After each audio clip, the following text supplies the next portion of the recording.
Hello, good morning. My name is Julia. I come from Mexico. I have been in this country for 50 years. I'm studying English as my second language. I'm married. I have 3 kids, 2 girls and 1 boy. The subject I would like to talk about is my life in the United States.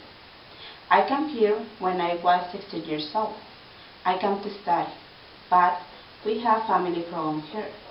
So I'm start to work to pay the rent and bills and help my mom because she was a single mother. My life changed because I went to study, but I am glad to come to this country. My life changed, but I changed to make me a better person and to have more opportunities that I don't have in my country.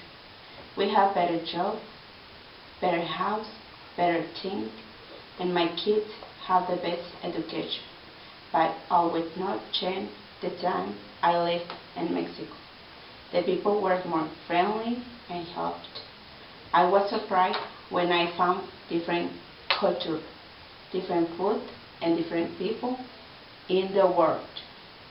My wish and my goal this year is to speak English with the people that don't speak Spanish, and to help people that come from Mexico and don't speak, read, and write English.